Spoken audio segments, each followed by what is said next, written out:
Aku punya tebak-tebakan nih. Apa tuh? Kamu goreng biasanya pakai apa? Minyak dong. Kalau Ara sakit, minum apa? Minum kerating deh. Hah, yang betul aja. Enggak. Minum obat. Lagi nih, kita biasanya mempercantik wajah dengan apa? Pakai makeup? Ya, betul. Kalau mandi, biar bersih pakai apa? Ya jelas, pakai sabun sama sampo. Nah, terakhir nih, biar rumah kamu lebih warna, bagusnya dikasih apa, Ra? Dicat? Nah, menurut kamu, semua produk yang aku sebutin tadi berasal dari mana? Dari pabrik? Tapi kan produknya beda-beda. Masa dari satu pabrik sih? Ini dia yang menarik. Itu semua berasal dari oleokimia. Hah? Oleokimia? Apaan tuh? Oleokimia itu ialah suatu bagian ilmu kimia yang mempelajari tentang proses pengolahan asam lemak dan gliserol serta turunannya, baik yang diperoleh dari minyak atau lemak maupun hasil sintesis.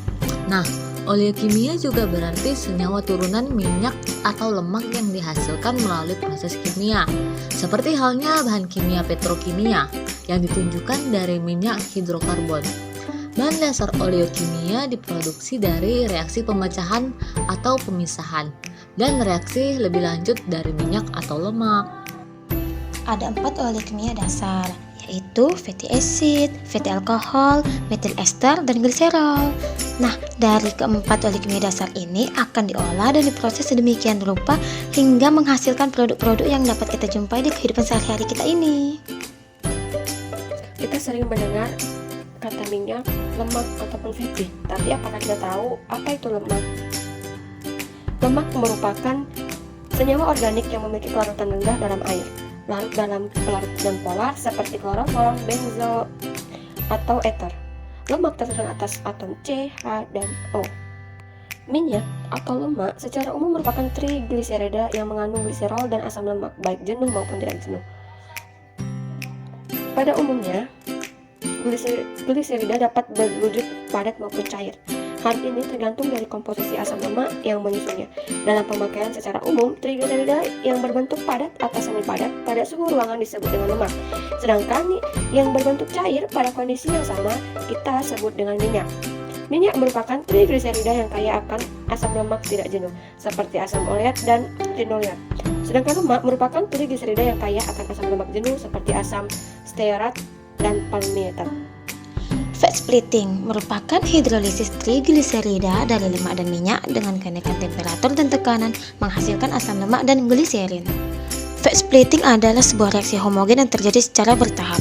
Asam lemak berpindah dari trigliserida satu persatu, dari tri ke di ke mono yang berlangsung secara perlahan-lahan dikarenakan terbatas dengan kelarutan air dalam minyak yang rendah. Pada tahap kedua, reaksi berlangsung lebih cepat karena kelarutan air yang lebih besar dalam asam lemak. Tahap terakhir ditandai dengan laju reaksi berkurang sebagai asam lemak bebas dan gliserin mencapai kondisi kesetimbangan. Fat splitting merupakan reaksi reversibel.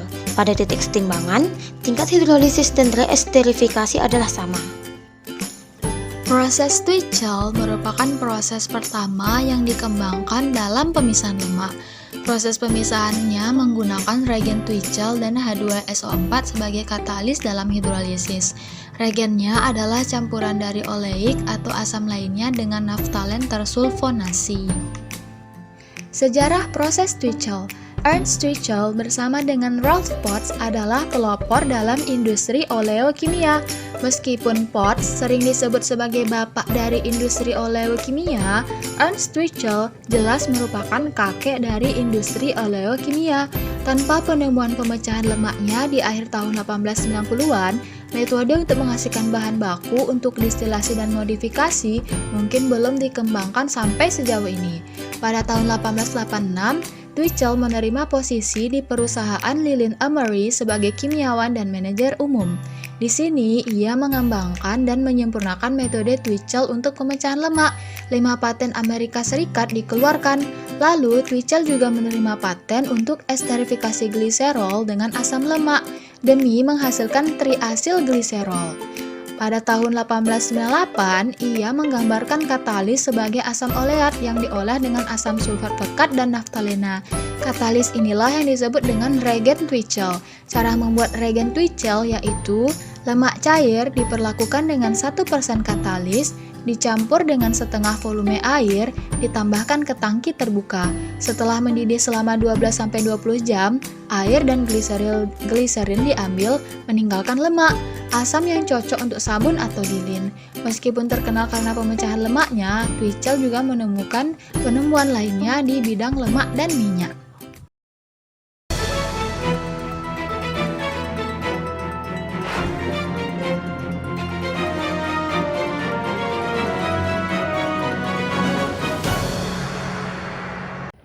Halo, di sini saya Syahra Khairani Lubis dengan NIM 1904050002 akan menjelaskan tentang proses Twichell.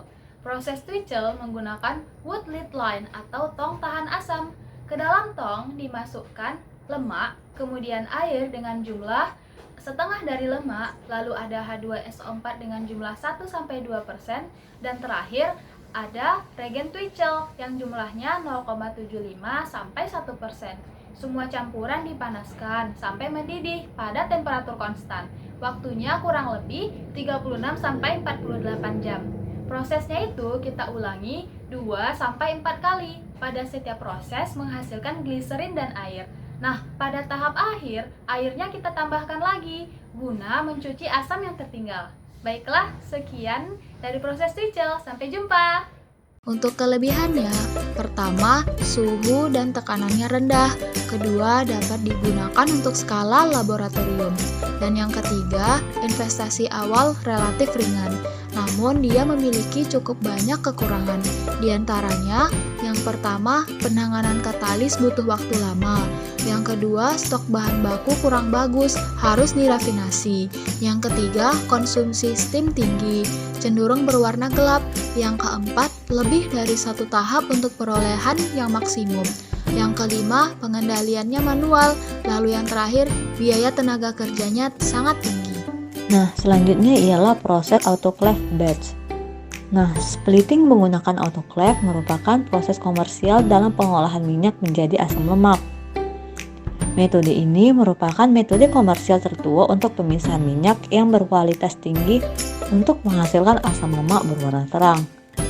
Metode ini lebih cepat dibandingkan dengan metode Twichell, yaitu sekitar 6-10 jam hingga reaksi sempurna. Nah, proses ini dapat dilakukan dengan menggunakan katalis ataupun tidak menggunakan katalis. Jika kita menggunakan katalis, maka katalis yang digunakan ialah Zn, Mg, dan CaO. Jika kita tidak menggunakan katalis, maka di dalam reaktor autoclave yang dioperasikan secara kontinu dengan terbuat dari bahan dari stainless steel.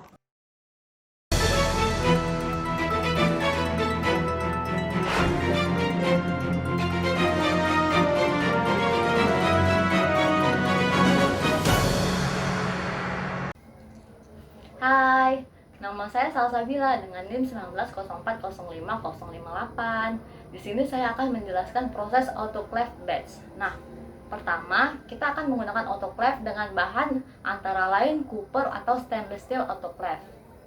Setelah itu kita masukkan bahannya. Bahannya itu kan ada dua, yang pertama lemak dan yang kedua air. Nah, jumlah airnya ini harus setengah dari lemak. Setelah itu kita masukkan katalisnya, yaitu zinc dengan kadar 2-4%. Lalu kita tambahkan steam dengan suhu 150-175 derajat Celcius. Nah, steam ini fungsinya untuk menggantikan ruang dari udara tersebut. Setelah itu autoclave kita tutup. Setelah autoclave kita tutup, tekanan di dalam autoclave itu mencapai 1135 kPa. Tekanan yang tinggi ini disebabkan karena adanya steam. Kemudian partikel-partikel kecil yang ada di autoclave tersebut, dia akan menjaga agitasi dan juga dia akan menjaga tekanan dari unit operasinya. Lalu konversi dari percobaan ini mencapai 95% dengan waktu 6-10 jam. Kemudian setelah itu, isi dari autoclave tadi kita keluarkan dan kita masukkan ke dalam tangki. Nah, di dalam tangki itu ada dua lapisan. Yang pertama lapisan atas dan yang kedua lapisan bawah. Lapisan atas ini dia terdiri dari asam lemak dan lapisan bawah ini dia adalah gliserin. Nah, lapisan atas ini tadi kemudian kita tambahkan dengan asam mineral. Fungsi dari asam mineral itu ialah untuk memisahkan partikel-partikel dari sabun. Setelah partikel-partikel dari sabun itu kita pisahkan, maka kita lakukan pencucian untuk memisahkan asam-asam mineral tadi. Begitu. Terima kasih. Nah, selanjutnya ialah kelebihan dan kekurangan dari proses autoclave batch ini. Kelebihannya ada 3. Yang pertama ialah dapat diadaptasi untuk skala kecil. Yang kedua, investasi awal lebih murah daripada proses kontinu. Yang ketiga, lebih cepat daripada proses Twichell. Nah, kekurangannya ini ada 5. Yang pertama, investasi awal agak tinggi. Yang kedua, penanganan katalisnya. Yang ketiga, waktu reaksi lebih lama daripada proses kontinu. Yang keempat, biaya tenaga kerja lebih tinggi. Dan yang kelima, dibutuhkan lebih dari 1 tahap untuk hasil yang sempurna. Batch splitting secara kontinus merupakan metode yang digunakan dengan skala industri. Karena pertukaran panas yang terlalu cukup efisien, proses ini cukup ekonomis dalam penggunaan steam. Batch splitting secara kontinus ini ditandai dengan umpan masuk secara terus-menerus dan produk keluar juga dilakukan secara terus-menerus.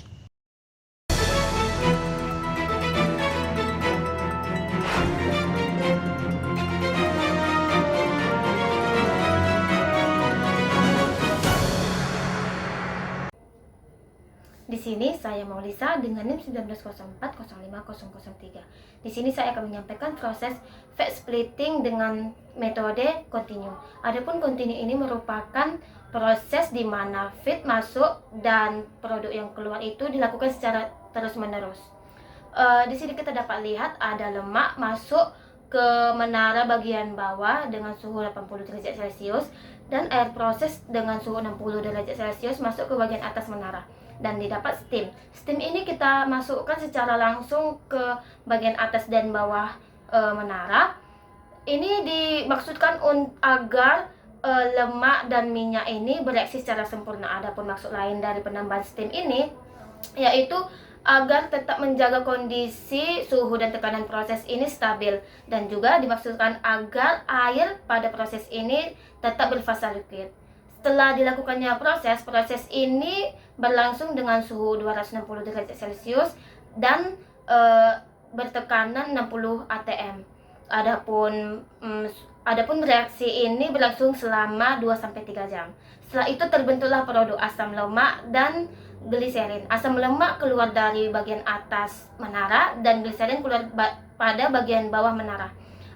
Karena produk ini masih bertekanan tinggi, produk ini akan diproses lagi pada flash tank. Flash tank ini digunakan agar tekanan produk tersebut dapat diturunkan. Setelah tekanan produk tadi diturunkan, maka didapatlah hasil dari batch splitting tersebut, yaitu asam lemak dan gliserin yang dapat digunakan untuk proses selanjutnya. Batch splitting secara kontinus merupakan metode yang paling efisien dari metode batch splitting yang lain. Tekanan dan suhu tinggi digunakan untuk waktu reaksi yang relatif lebih singkat. Karena pertukaran panas internal yang cukup efisien, proses ini cukup ekonomis dalam penggunaan steam. Konversi yang didapat pun mencapai 99%. Dengan metode ini juga bisa berlangsung tanpa adanya katalis. Adapun kelemahan dari metode ini adalah kondisi operasi ini menggunakan tekanan dan suhu yang tinggi, yaitu 5000 kPa dan 260 derajat Celcius, yang mana ini memerlukan daya yang sangat tinggi. Proses enzimatik. Di sini pemecahan lemak dengan proses enzimatik atau dengan bantuan enzim. Enzim merupakan protein yang bertindak sebagai biokatalisator. Reaksi enzimatik dipengaruhi oleh beberapa faktor, diantaranya yaitu pH, suhu, kadar substrat, kadar enzim, aktivator, dan inhibitor. Lemak dan minyak dapat dihidrolisis dengan enzim alami. Pemecahan lemak dan minyak secara enzimatis oleh bantuan enzim lipase. Enzim lipase sendiri merupakan enzim yang bekerja untuk menghidrolisis lemak dan minyak, di mana enzim lipase ini akan memecah ikatan ester pada lemak sehingga menjadi asam lemak dan gliserol.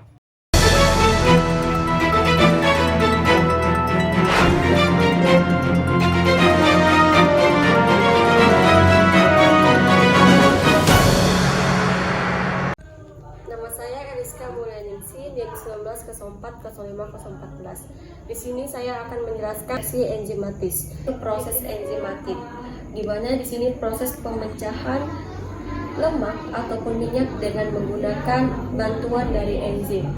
Berikut merupakan proses enzimatik dari trigliserida menjadi gliserol, di mana di sini menggunakan bantuan dari enzim lipase. Pertama, trigliserida akan dihidrolisis menggunakan enzim lipase sehingga dia akan berubah menjadi digliserida. Selanjutnya, digliserida akan dihidrolisis lagi menggunakan bantuan dari enzim lipase sehingga dia akan berubah menjadi monogliserida. Selanjutnya, monogliserida akan dihidrolisis dengan menggunakan lagi bantuan enzim lipase sehingga dia akan menjadi gliserol. Dengan menggunakan proses enzimatik tentunya ada kelebihan dan kekurangannya. Kelebihan dengan kita menggunakan proses enzimatik yaitu yang pertama, enzim merupakan bahan yang bersifat biodegradable dan tidak membahayakan ekosistem akuatik, sehingga dia tidak merusak lingkungan karena enzim merupakan bahan organik atau mikroba organik. Yang kedua yaitu enzim dapat bereaksi dengan substrat asam maupun basa sehingga bisa untuk menghidrolisis bahan-bahan yang bersifat asam maupun basa. Kemudian reaksi selektif dan bekerja spesifik sehingga produk yang dihasilkan dia mempunyai kemurnian produk yang tinggi. Selanjutnya kekurangan ketika kita menggunakan proses enzimatik. Yang pertama itu harga bahan lebih mahal. Kemudian dibutuhkannya waktu lebih lama dalam pemrosesannya karena kita melakukan proses alami dengan menggunakan enzim sehingga prosesnya akan sedikit lebih lama.